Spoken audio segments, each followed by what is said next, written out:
Ladies and gentlemen, I'm Anita Huberman. I'm President and CEO of the Surrey Board of Trade and an honorary captain of the Royal Canadian Navy appointed by Canada's Defence Minister.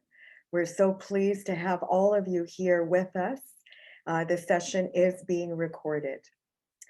I would like to acknowledge that we are on the traditional and unceded territory of our Coast Salish people, specifically the Kwantlen, Katzie, Coquitlam, Kaikut, Semiahmoo, and Tawasin First Nations. I also acknowledge that we are on the land of the Inuit and Métis peoples. They all have a profound connection to the land and water surrounding our great city of Surrey. Everyone, you are here today for a very important function of democracy, and that is to listen to your candidates that are running in the Surrey South by-election. And we're so pleased to have all of the candidates here today. Really, we're here to understand who they are, what their skill sets are, what their perspectives are, and then you can vote in the Surrey South by-election, which is taking place on September the 10th. We urge you to register if you are eligible to vote in that election and check out the Elections BC website. The other thing I wanted to mention is that voting is so important. It's our democratic right to do so. But in addition to that, it's our democratic right to ensure that we're understanding who our candidates are. It takes great courage to run for political office. They make very important decisions for our business community, for our economy, and the livability of our residents. But first, I wanted to ensure that you know about the Surrey Board of Trade. We are Surrey's city building business organization. We're one of the top 10 largest chambers of commerce boards of trades in the country. There's 430 of us. Our whole mandate is to support business, bring business into the city through a very diversified service portfolio. And to tell you more about our great city of Surrey, it's going to be the largest city in British Columbia very soon. We have a short video to show you. The video, please.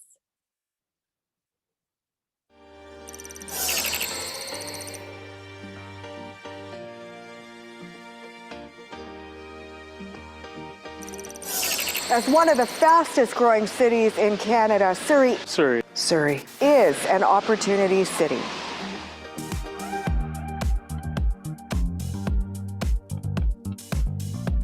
The Surrey Board of Trade is the concierge of connections. Rick Mann from IOM Property Group. I'm a Director of Development and Construction. We rely on the Surrey Board of Trade for a lot of advocacy and research that we don't actively go out and find. Really, like there's things on there that I had no idea about, and I get the email, I get the web link, and it really affects us in a big way.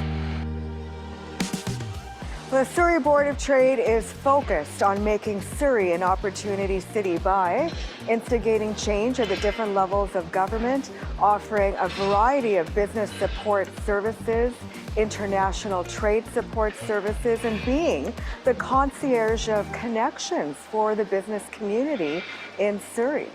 My name is Rowena Rosati. I'm the Vice President of Healthcare and Innovation here at the Health and Technology District by the Lark Group.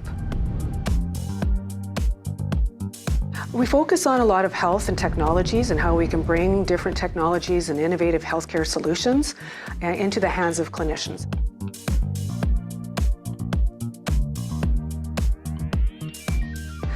So there's a tremendous amount of information and support that the Surrey Board of Trade offers to these companies, and it's an opportunity for me to be able to translate what the Surrey Board of Trade is doing for some of those companies and helping those companies to succeed.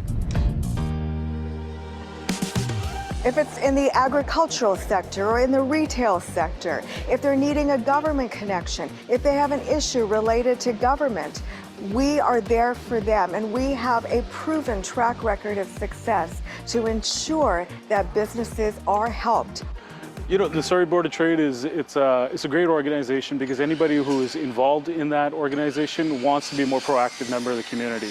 So having an opportunity to connect and network with those individuals helps our business become better.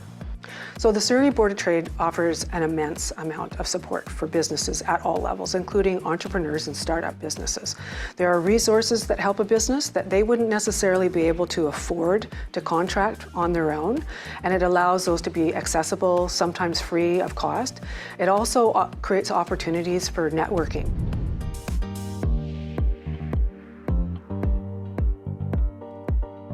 Whether you're a new business that's just opening up shop in Surrey, Surrey Board of Trade has to be one of your top destinations. It will connect you with a lot of the great minds in the organization, a lot of great minds in the community that can help. So whether you're a small business or a medium-sized business or a large business, starting out or expanding, we have the connections. We have the resources to ensure that you have what you need during your journey as an entrepreneur.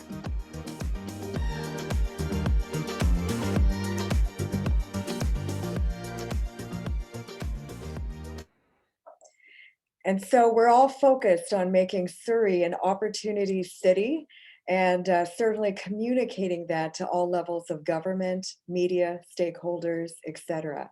And we're so proud to be part of a very unique grassroots coalition called We Belong Surrey. And to tell you more, please help me welcome the President and CEO of Unity, Mr. Doug Tennant. Doug. Thank you, Anita, and hi everyone. I am the CEO of Unity and also the past chair of the Surrey Board of Trade. And We Belong Surrey is a coalition of businesses, organizations, and individuals who believe in a community where all people are valued and belong.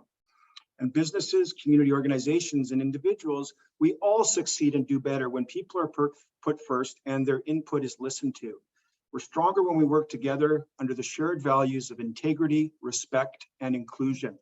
And when we think about inclusion, one of the most important forms of inclusion is economic inclusion. Everyone has a right to a job, and the Surrey Board of Trade has done a lot of work to ensure that all peoples, including immigrants, refugees, people with disabilities, and other people facing societal barriers to employment are included. And Surrey Board of Trade has done this through direct workforce development training and educational sessions, and by advocating for government policies that support people to be included in this great city. Including policies around decent childcare and affordable housing.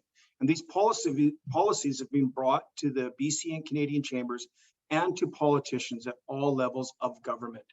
We Belong Surrey will be hosting a variety of events, both fun and informational, over this next 6 weeks. And I'd like to invite the candidates as well as the audience to attend a free We Belong Surrey barbecue and concert at Alexandra Neighborhood House in Crescent Beach tomorrow from 3 to 7 p.m.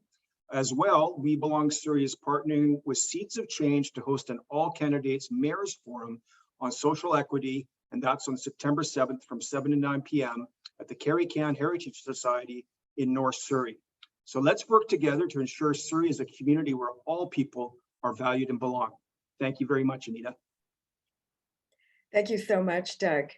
Okay, so everyone, let's begin. And the process for this afternoon is that each candidate first is going to briefly introduce themselves. They have 1 minute and 30 seconds. They'll be flagged with a yellow card at the 15-second mark, and then a red card to indicate that their time is up. I have a list of questions to ask them. They have been received by our various advocacy teams and membership. And then we will go from there, and we will conclude at 1 o'clock. And again, the session is recorded. We will send it out through our different marketing channels. So candidates, please turn on your camera. We have with us Simran Sarai, BC's Green Party candidate, Harman Bangu, BC Conservative Party candidate, Eleanor Sturko, BC Liberal Party candidate, and Pauline Greaves, candidate for the BC NDP. Thank you so much for being with the Surrey Board of Trade this afternoon, and thank you for your courage and leadership to run for provincial office.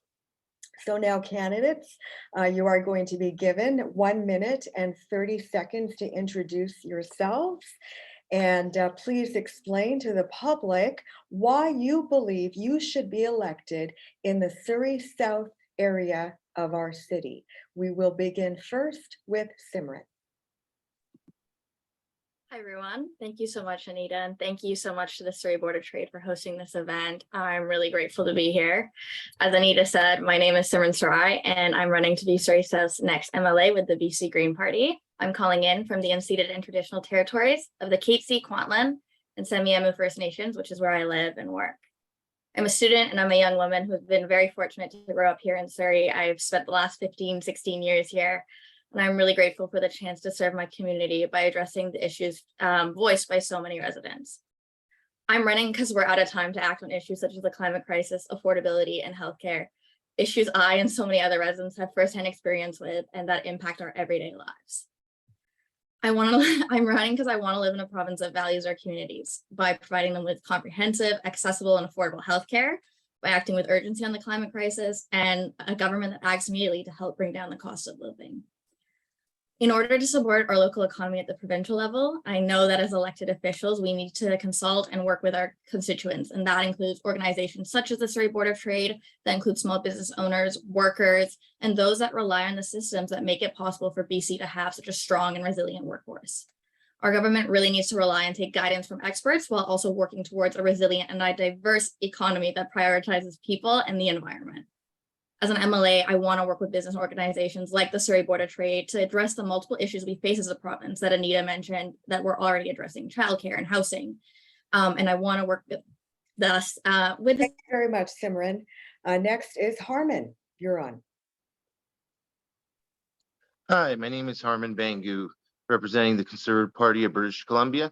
The reason why I've decided to get into this race is having a young family with kids that are 4 and 2, and being a small business owner in a very volatile industry of trucking, which we've seen gas prices change weekly. So we always have to adapt and prepare for the future so we can actually balance our budget and meet payroll and pay all the employees. I feel I offer a very skilled aspect of that, being a part of specializing in road building and a lot of construction within Surrey.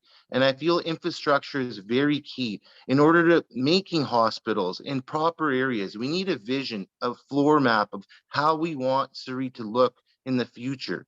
Because without having a floor map, and we just start bunching things up in several areas, it doesn't have the infrastructure where you can provide school and housing and other things. And I feel right now we are in that situation where we don't have a long-term floor map where we can actually vision how Surrey will look in the future. Thank you very much. Eleanor. Good afternoon, and first of all, thanks to the Surrey Board of Trade for hosting this event. I'm very excited to be here. I also want to thank the other candidates for taking part in the digital dialogue. I think this is a wonderful opportunity for us to do an exchange of information. I am also a Surrey resident. I live proudly in Surrey South with my family. I also have young elementary school age kids that go to school here right in our Surrey School District. Many people know that I'm also a police officer. I most recently am on leave from Surrey RCMP, where I worked as a sergeant. And to be honest, it's my experience working as a police officer that has partly inspired me to take up my pursuit of public office. I've seen firsthand in homes here in Surrey how the opioid crisis has affected individuals, how untreated mental health and addictions are taking their toll here in Surrey. Causing numerous deaths here in the Lower Mainland, and also with violent crime that's occurred here in Surrey. So I want to be able to take my, experience and be a voice for South Surrey and people all across the province to make sure that we can address some of these fundamental root causes of crime and make life better for British Columbians. Thank you. Pauline. Thank you. Good afternoon, everyone. First, I want to acknowledge that I'm joining you from the traditional territory of the Coast Salish peoples. Thank you to the Surrey Board of Trade for hosting this event. I've been a long-term resident of Surrey South for some time, and I am proud to be part of this great community for nearly 30 years. but I believe it could be even better. I bring a background in education and community service and is a instructor in the School of Business and Management at Langara. The people of Surrey South have been waiting a long time for healthcare that they need and is close to home. They've been stuck in long traffic delays, and before 2017, had paid tolls at river crossings. That's why we need to keep moving, improve projects moving forward.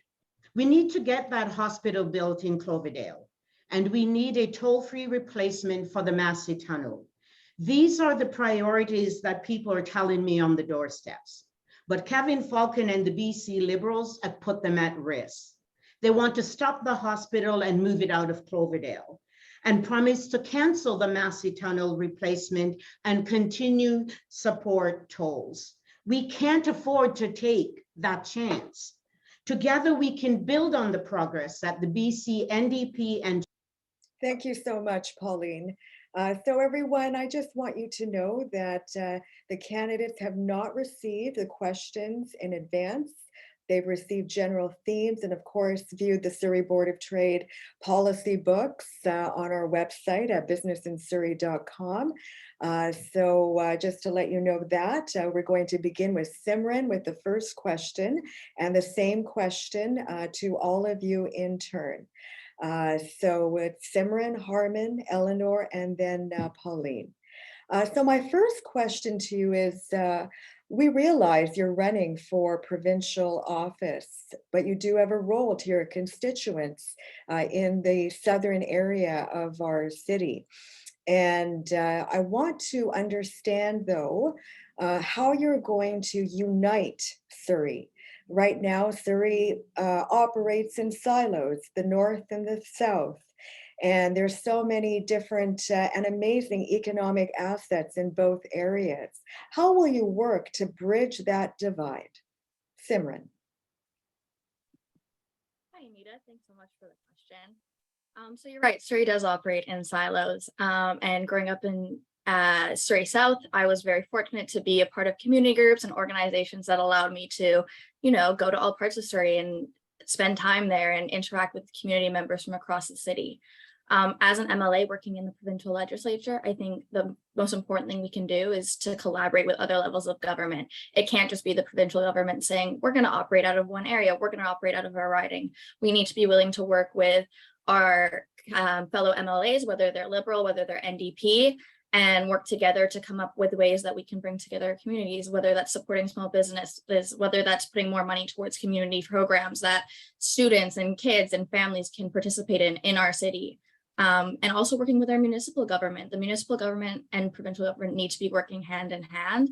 And so strengthening that collaboration and consulting with community organizations such as the Surrey Board of Trade to put these community programs and processes in place is something that I think we could take a good look at and commit to as an MLA. Thank you. Harmon. Hi, thank you for the question there, Anita. I really want to work on uniting. We need to stop always, you always have your voter base, but you need to reach across the aisle and reach out to other voter bases, other voters and constituents that might not see things eye to eye right now. We need to actually sit down at the table and have constructive conversations and work towards compromises. It's kind of mind-blowing to me. In the past few years, that's totally gone out the window. Everyone just wants to have it their way, but the thing is, you have to realize your constituency that where you live in is a lot different from other areas, just a couple ridings over. South Surrey is very diverse. You have a farming, you have suburbs, you almost even have a little inner city to it. So you need to have the right people in places all across, and you have to have constructive conversations where you can bring up the issues in every area and you can work towards compromises. As of late, all I've seen is a lot of hateful rhetoric from all sides, and we need to put an end to that. We need to work with our municipal governments. We need to ensure that we can. Thank you very much, Eleanor. Yeah, I think, one of the keys to us being able to break down silos, particularly when it comes to the different economic areas of Surrey, is to ensure that we continue to have improvements of our transit systems. because, you know, it is difficult, especially to get from South Surrey all the way to North Surrey without relying on a car at this point.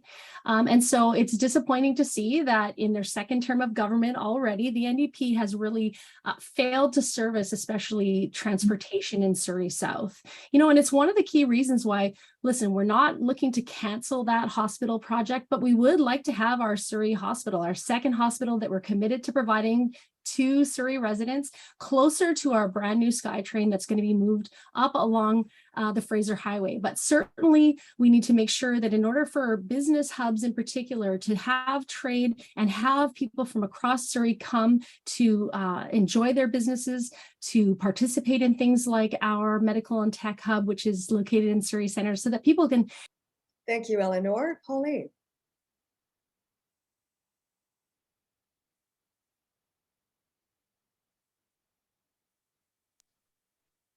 Thank you. Sorry about that.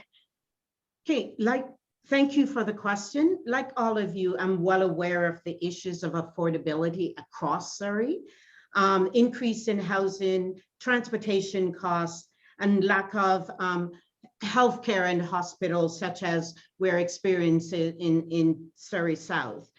After years of the BC Liberals making policies requiring to pay more, they've left us with an unstable social inequity system where only the wealthy benefit.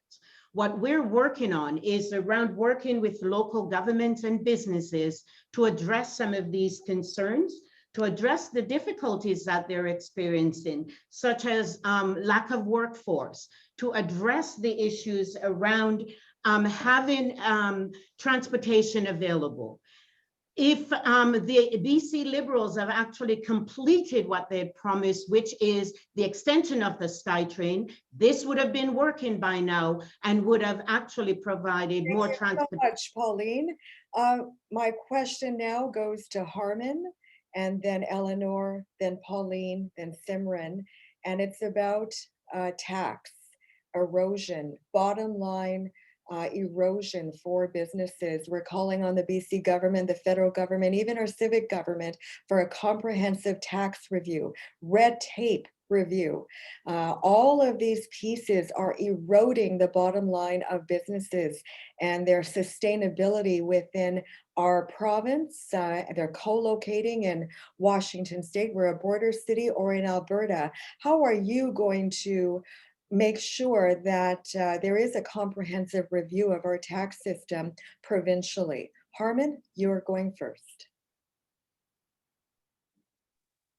I believe in lowering taxes for the working people, lowering taxes for small and medium business owners. People work hard for their money. With record high inflation, we need to spare every dollar that we can so we can provide food for our families. And also the way we can do it is by scrapping the aggressive job-killing, inflation-causing BC Liberal carbon tax, which has inflated every single good in our society, no matter if it's food or anything that we touch or consume, it is affected. And here, like in the BC Liberals and expanded the NDP have also expanded that by having increased the low carbon fuel standard, which makes it harder for a lot of refining companies to produce the oil for transportation, which every business is affected by.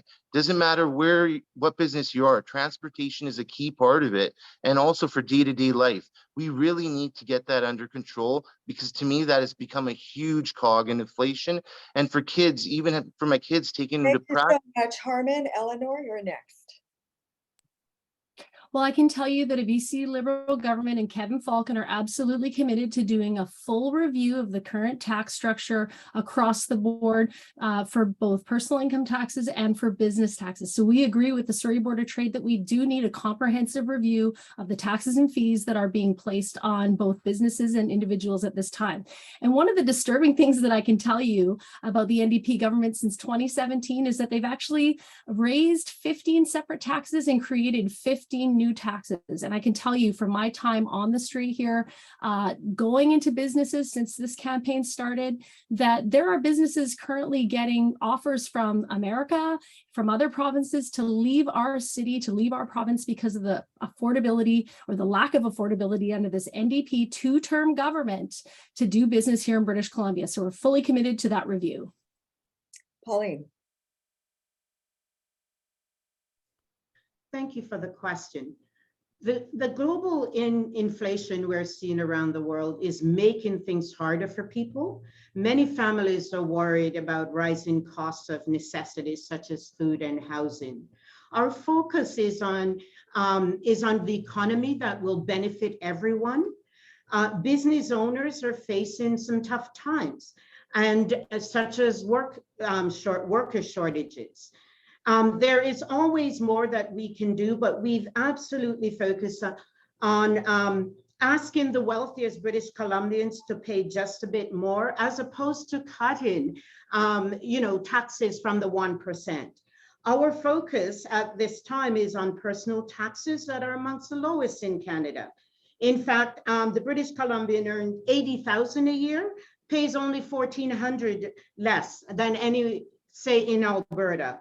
There's always more to be done, but we need to take this and make sure. Pauline, Simran, you're next. Thanks, Anita. Yeah, so one of the biggest ways that I think we can commit to reviewing taxes is one, by taking a good look at the tax system for small businesses and for individuals, because right now, those that struggle to afford housing and struggle to afford groceries, they are needing a review of how our systems work and how we're funding our social systems. At the same time, though, I think that the provincial government could be doing a lot more and not just placing that burden on small business taxes and on income taxes. The BC Greens support a windfall tax on oil and gas companies. So we know that we're subsidizing oil and gas companies, and we know that they are not paying their fair share of taxes. So I think taking a look at that and working with the provincial government, working with municipal governments, as MLA, like, we can take a look at that and decide from then on to go on and wire and yeah, we can take a look at that. Thank you. Thank you very much. Eleanor, my next question is to you, and then to Pauline, then to Simran, and then to Harman. Tell me about your plans to work with for-profit developers and not-for-profit developers and the federal government to increase housing supply. And that includes working with municipalities. We need different solutions. We need different ingredients in the overall recipe, especially as Surrey is the highest newcomer destination. We have a third of our population under the age of 19. How are we going to ensure either access to housing or purpose-built rental housing developments? Eleanor, you're first.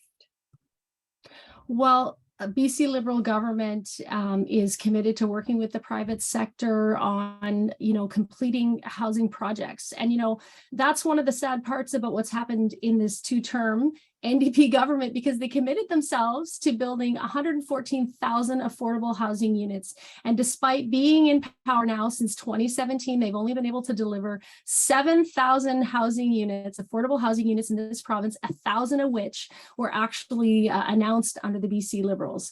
So we want to have a look at our relationship, not only with municipalities, but also with the federal government, because there are a lot of costs, including additional taxes that have been added on by the NDP that are making the cost of building homes more expensive, and it's getting harder for individuals to purchase those houses. We also have to make sure that we're removing barriers so that our private sector developers can get their projects started faster. The only way that we are going to be able to break the back on this housing shortage is by adding.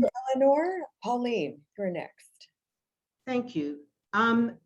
Trying to find housing you can afford is one of the biggest problems we're facing. And as a renter myself, I've experienced that in Surrey. We know that there's some renters that are barely hanging on.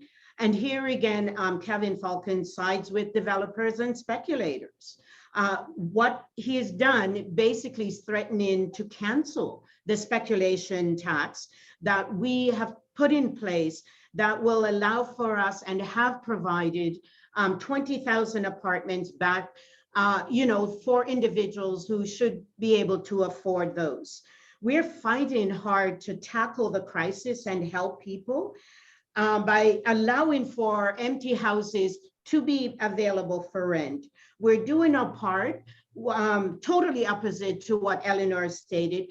30,000 homes are completed or on the way, of which 1,700 are right here in Surrey. We've capped rent. Thank you, Pauline. Simran. Thanks, Anita.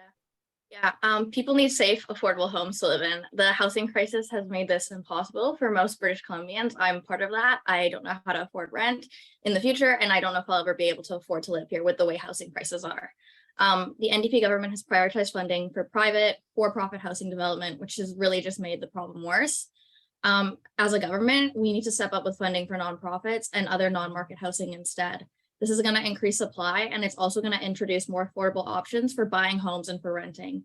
The BC Greens also support the idea of a trial renters grant, and this would help, one, build houses, as well as help renters that are paying more than 30% of their income towards rent, and they would help them be able to afford it. So there are solutions that we can look at that would provide safe and affordable housing for the people that really just need it at this moment in time, and it needs to be now. Thank you. Harmon. Thank you for this question, Anita. What I would like to do is I'd like to work with the federal and municipal government. We need to create a vision here in Surrey, especially in Surrey South. There's a lot of non-arable land on ALR, farms that are just sitting there. It's getting very difficult for the farm owners to even have a proper yield, to have it be profitable. And it's by nice and open land. Everyone's about not condensing the inner cities. Well, we have an opportunity here by major highway sectors like Highway 99, Highway 15 connects onto Highway 1, 99 and Highway 10, which you can take onto the 91. We really need to create a vision, like I said. Where can we put the schools? Where can we put the medical care facilities? Where can we build the houses in strategic areas where it benefits every single community? And there isn't much backlash like you hear when it gets too congested. We have a very good opportunity here in Surrey South to achieve that and help every single British Columbian have affordable housing and access to healthcare and more schools right here in this riding. Thank you so much, Harmon. Pauline, my next question is to you, and it is in regards to crime and public safety. In my 30-year career at the Surrey Board of Trade, it's been said many times to me that crime is not a business issue. It's not something we should be focused on, but it is a business issue. And you know that it's affecting our economy, it's affecting the livability of our city, and crime is borderless. We have on the docket policy on prolific offenders and other pieces related to the cost of policing in Surrey and the transition that is taking place right now in our city. So I want to know what your perspective, Pauline first, is related to public safety, related to crime, and related to the transition between the RCMP and the municipal police force. Pauline. Thank you for the question. All of us want to feel safe in our homes and in our community. We want safe communities, and that is why public safety has been a major focus of our government. The NDP government have provided resources so that police can get the job done. We've announced, excuse me, and committed money so that we can help work with the federal government to ensure that the police can do their jobs effectively. We've also provided funds for the more preventative part, which is, for example, ongoing funding to the RAP program that's in Surrey. We bring together mental health, social services, and police agencies to proactively reach people who are at risk. And we are working continuously to make sure that we take a more strategic approach to addressing. Pauline, Simran, you're next, and then Harmon. Thanks, Anita. Yeah, so you can't have public safety when the public's needs aren't even being met. We don't have people that have access to affordable housing. We have people dying every day from overdoses, from a poison drug crisis. So you can't have public safety if you can't even get the members of your communities into houses, if you can't get them access to safe supply, if you can't get people to stop dying, and you can't get them to access affordable healthcare that gets to them on time, then you can't have public safety. So to address these issues, first, we need to be able to address the housing crisis. We need to be able to address the poison drug crisis. We know there are steps that our government could take today to address these issues. And for the poison drug crisis, that means introducing a safe supply. For our healthcare systems, if people don't have access to affordable healthcare, and they don't have access to healthcare when they need it, they're not going to be able to take care of themselves and their families. And so we know we need to invest into our healthcare systems as well. That's another thing that we can do to increase public safety. Armin? Thank you, Anita. One of the biggest public safety issues I see right now is our healthcare system. Just in our riding, Jackie Joy had to wait 12 hours for an ambulance. Luckily, her son was able to come over and watch her till she got ambulance service. Just the other day, a 12-year-old boy in Barrie passed away due to not being able to get an ambulance. We really need to think about this long and hard. We need to bring back the healthcare professionals that were let go due to a private medical decision. We need to save lives. And a lot has changed around in COVID. So I feel that would be a good way to get in about 2,500 healthcare workers immediately, which would help public safety in the most, it's like dire need. We really need that right now. And that's where I really want to start working towards and making sure every British Columbian gets the medical health care that they need on time and in an adequate way. Thank you. Eleanor? Sorry, as a police officer, I've seen firsthand the impacts of crime on this city. I've worked on the streets here in Surrey, and I have seen the devastation to both businesses and families and individuals as a result of crime. And I got to tell you that although police play a very strong role in our situation, we cannot arrest our way out of these problems. And I have to say that, the NDP has been an abject failure with public safety. From their catch and release of prolific offenders to ignoring the suggestions by the Mayor's Forum on how we can address the chronic prolific offender program that seems to be running wild here in British Columbia. It's appalling to me. But listen, the reason I've come to provincial politics is that I think that in order to address this issue, we need to have more treatment of those root causes of crime. So we need to address untreated mental health and addictions and help lift people up out of poverty. And so in this regard, I think the NDP has been a complete failure. Thank you very much, Eleanor. And we do urge you, if you are elected to office, to look at the transition here in Surrey. We're going to be the largest city in BC between the RCMP and the municipal police force. Does it make economic sense? Will it reduce crime? Do we need other supports? These are serious livability questions that I urge you to consider. So now each candidate can ask another candidate a question. And again, I asked you to be very respectful of each other. And only one candidate can respond to a question.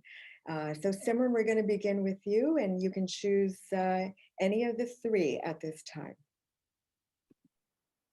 Thanks, Ada. My question is for Pauline. So Pauline, the current NDP government is built. If you can speak up, please. Thank you. Yeah. So my question is for Pauline. So Pauline, the current NDP government is building this hospital in Surrey without a maternity ward and without an ICU. These are obvious needs of our community. Will the NDP build this hospital with a maternity ward and with an ICU? Pauline.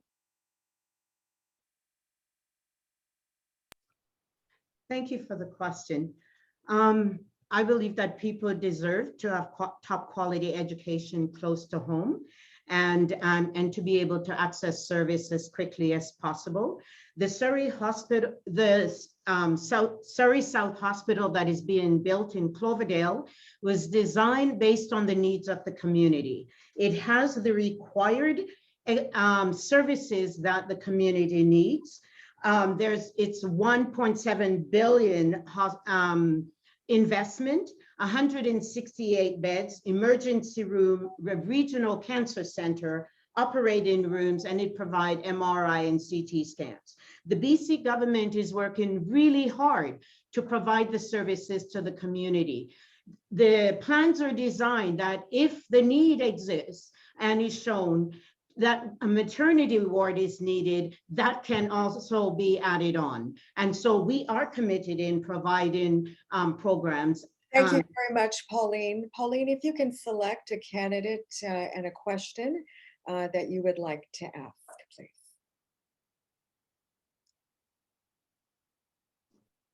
Thank you. I would like to ask a question to Eleanor, the BC of the BC Liberals. When he was in government, Kevin Falcon sold off the land that had been set aside for the new Surrey Hospital.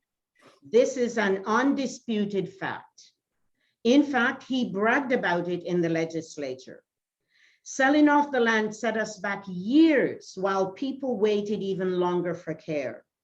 The people of Surrey understand that this was the wrong decision.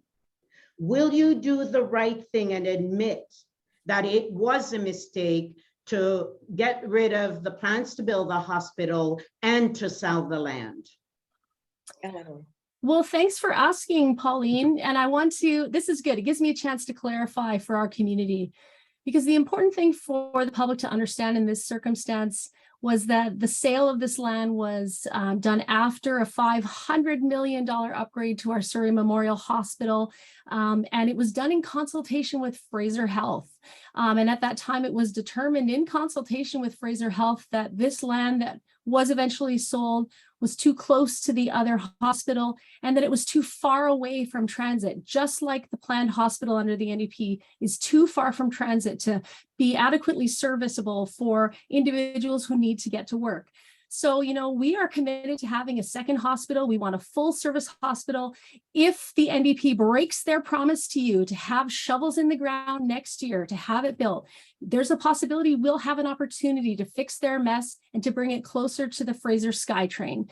You know, it's about providing solutions that make sense. And it's also about consultation. And that consultation was done. Thank you very much, Eleanor. And now you have the opportunity to ask a question of a candidate, please. All right. So who's left who hasn't been asked a question? It's Simran and Harmon. Okay. So Simran, helping small businesses thrive is critical to the fabric of our community. However, 30 new increased taxes since the NDP formed government in 2017 have placed a huge and unfair burden on businesses. Will you commit to a full tax review if elected to help relieve the huge tax burden on Surrey businesses?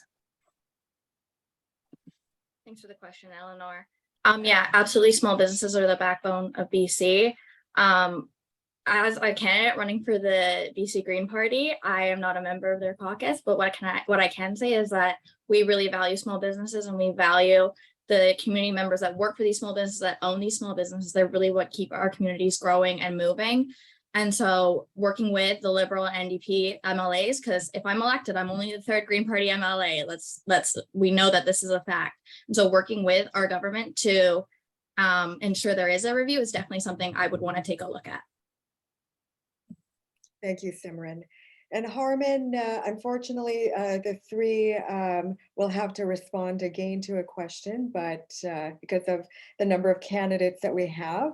But Harmon, your candidate selection and your question, please. Hi, I'd like to ask the BC Liberal candidate, when a Conservative federal government is formed, as a BC Conservative, I'm committed to working with that government to repeal the carbon tax. Life is getting more and more unaffordable for British Columbians, and we have one of the highest tax burdens on fuel in this province. Will you commit to working with the federal government to repeal the carbon tax and make gas, groceries, and everyday life more affordable for British Columbians? Well, thank you. Thank you, Harmon, for the question. So, you know, we have been asking this year for this NDP government to temporarily suspend the carbon tax so that they can give British Columbians some relief at the pumps, and then to use the carbon credits that we already have to help people with the expenses that they're experiencing at this time. You know, the carbon tax was brought in so that we can help to protect our environment.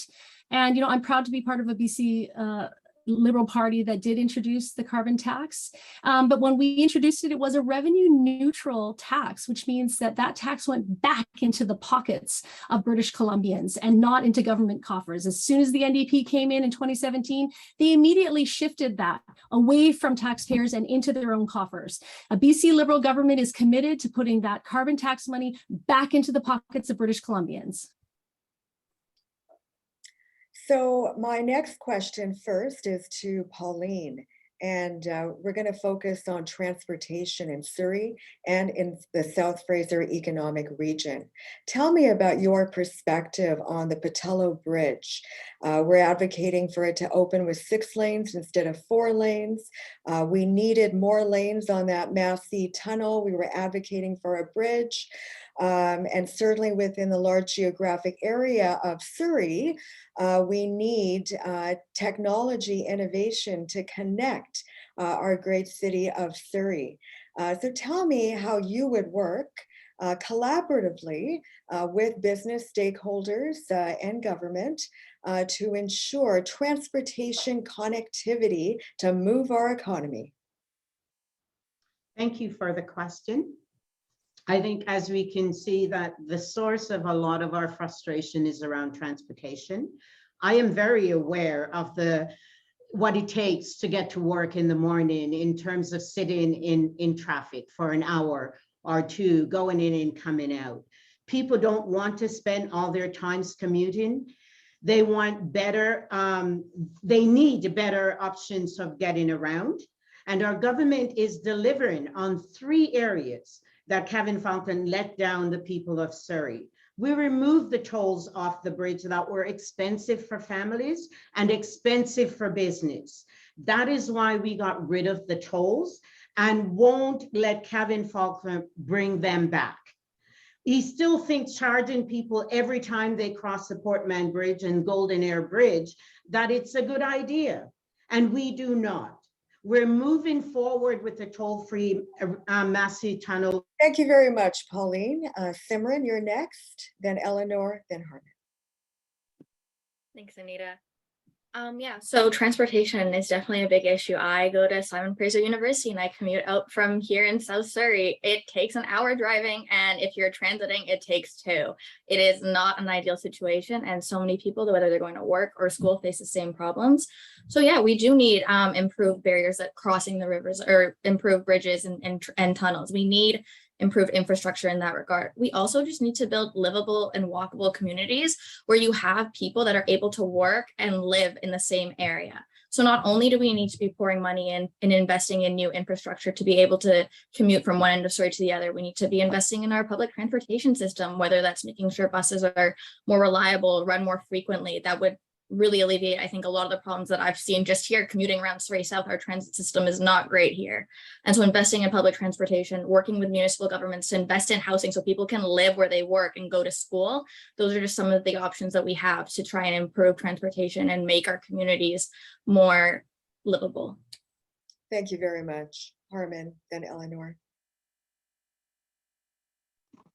Hi, thank you, Anita. I believe infrastructure is key, and transportation.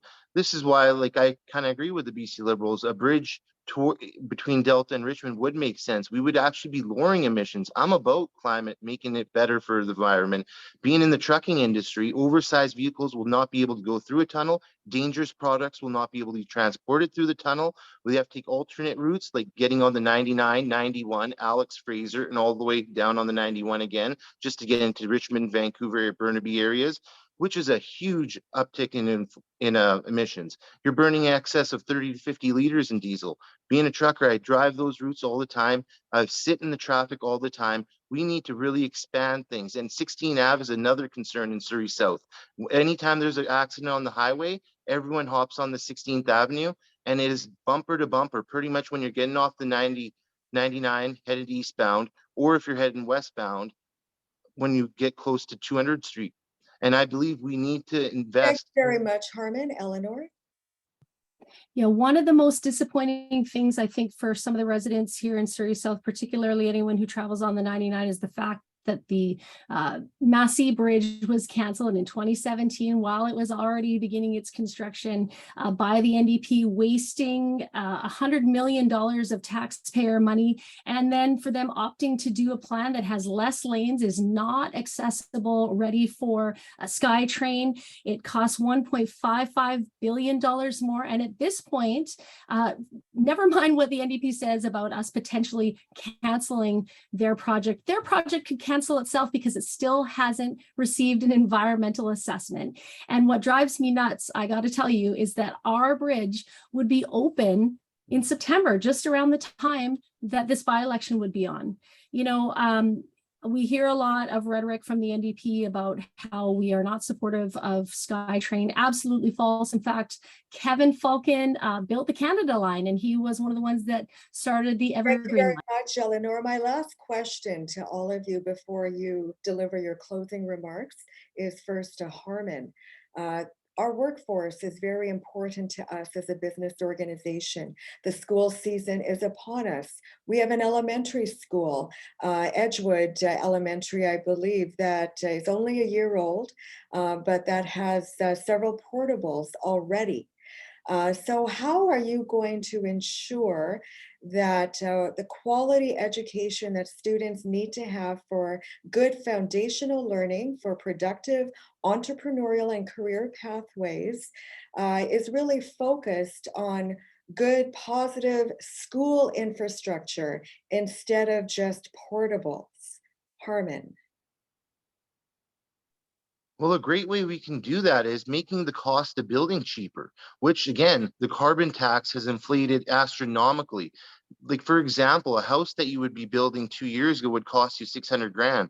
And now it would cost you a lot more, a couple hundred more thousand, just because of all the transportation that's needed in order to build infrastructure in schools and other things. That's why I really want to work hard at reducing the carbon tax so we can actually get the most out of our dollar and provide proper building spaces for the future generation, which is our kids. We need to invest in the future, and we need to do what it takes to make sure it's adequate and they have the right resources that they need to succeed. So I really want to emphasize on try and get the cost of building down. How can we do it? Removing some of the red tape, working with developers, working with the private sector, sitting at a table, coming up with common sense solutions that benefit all British Columbians and the generations to become. Thank you. Simran, then Pauline. Yeah, so when I was in the 8th grade, when I was 13 years old, the Liberal government was in power, and I remember the teachers walking out of our school and leaving 2,000 kids behind because the Liberal government wasn't funding teachers, wasn't funding schools. It's a core memory for me. That's when I first started getting into politics. That happened, and then we had an NDP government come in, and they only decided to raise teachers' wages and invest in teachers because it was mandated by a court decision. And so I think that's the simple answer is invest in teachers and invest in your public education infrastructure. Students deserve better. I had classes myself in portables throughout my 5 years of high school. Students deserve better. We need to be pouring money into this infrastructure. We know that when we invest in our public systems and our social systems, we know that we build healthy and resilient communities. And that's what we're going to need as we handle these multiple crises. We're in the midst of a climate crisis already. We need to be investing in the next generation of young people and of people that are going to be our business leaders. And we can't do that if we don't invest in teachers and our public education infrastructure. Pauline. Thank you. Quality education and quality and safe schools are crucial for families because they'll know that their children are actually going to a safe environment and safe learning environment. We have invested twice as much as the BC Liberals did on new and expanded schools. Capital investments in schools in BC have doubled under the BC NDP. In Surrey, we've invested $475 million to build 8 schools and 13 expansions. This is creating more than 10,000 student spaces by 2025. 9 of these projects serve students in Surrey South. So what we're looking at here is basically that we will continue to keep investing in schools. And I promise that every day I would be working to get these projects completed and get the schools upgraded and new. Thank you very much, Pauline. Eleanor? Thank you. You know, I'm proud to belong to a party that when in government did $372 million worth of investment in the Surrey School District, created 9,400 new student seats here. And it was a significant investment. And so we're very proud of that. In fact, I saw Pauline Greaves posing in front of a few schools that got completed under the NDP that were in fact started by the BC Liberals. So I really appreciate that. And, you know, when it comes to portables, my own children go to school in portables, and, you know, it's tough and I want them to be out. And that's why I'm so disappointed that the NDP had promised to remove all school portables in Surrey. And yet we have actually expanded the number of portables in our city by 100. So, you know, a BC Liberal government is committed to continuing an investment in Surrey schools, and we are committed to supporting education for now and into the future. Eleanor, it looks like you're the host now. I'm the host now. I think I saw Anita freeze, everybody. So if we're on our own right now, is Anita there? I think Jazz Roop has also been kicked out. So Okay, you know what? Why don't we just take matters into our own hands, and why don't you go ahead then with your closing remarks? Yeah, that sounds perfect. Do you want to start a timer for me? Would you mind doing that? We'll keep it fair. Got it. Okay, we'll go. We'll time you. Okay, perfect. So thanks again to the Surrey Board of Trade. I don't know if Anita and Jazrup can hear me, but thank you so much for putting on this event, and thank you to everyone who came out. Like I said before, I'm running because I grew up in this community. I love this community. It raised me, and I have the chance now to represent the voices of community members who are struggling to find affordable housing, who are struggling with a climate disaster. We have climate disaster after climate disaster hitting us. I was there when the fall 2021 flooding happened, and it was brutal and it had an impact on all of our communities. And so I'm running because I know that as a government, like, we need to collaborate and we need to work together with our communities, with other MLAs, to push for change and to push for action, urgent action now on healthcare, on the climate crisis, and on affordable housing. And so I truly hope you'll consider lending me your vote. And I know that this is the time we need to act now, to act on affordability and healthcare and climate crises. And these are just a few of the crises we're facing right now. Okay, great. Thanks, Simran. It looks like our hosts are back. So welcome back, Anita. Simran's had her farewell, and I'll turn it back over to you. Thank you very much. Sorry about that, everyone. We had a power outage, and this is how technology works. Did everyone engage in their closing remarks? No, not everyone. Simran was the only one to go. Okay, so Harmon, you go next then.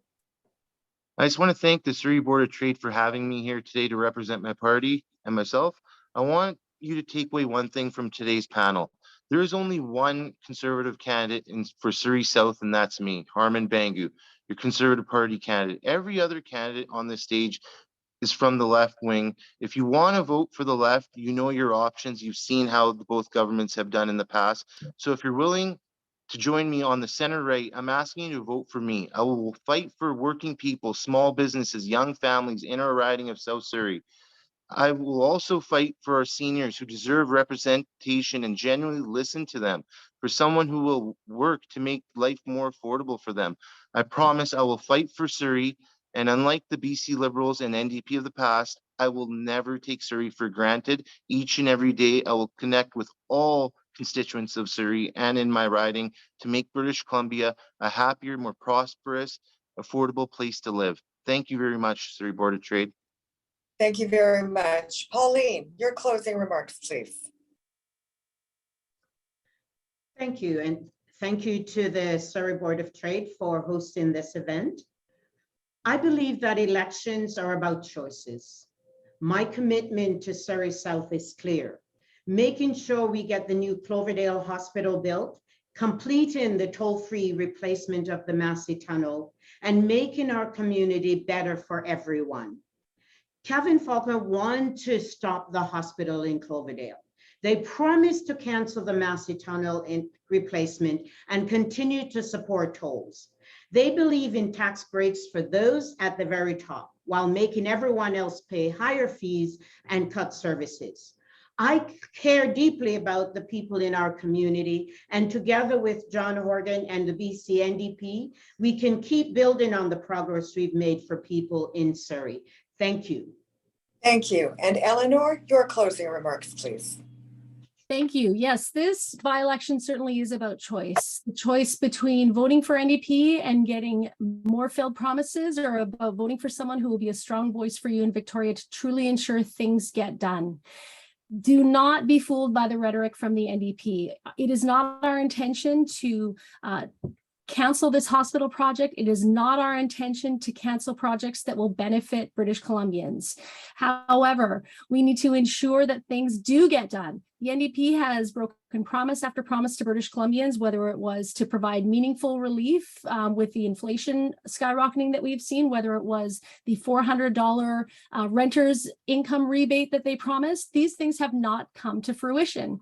So if you really want things to get done, you need to vote for me on September 10th or even starting tomorrow to make sure that I can be a strong voice and really hold this NDP government to account and truly make sure that we get the services that we need now and into the future. Thanks for your time, and thanks to the Surrey Board of Trade.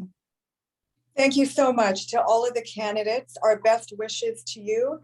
And remember, this is a very important by-election. Surrey is going to be the largest city in British Columbia, and Surrey needs so much, as you have heard.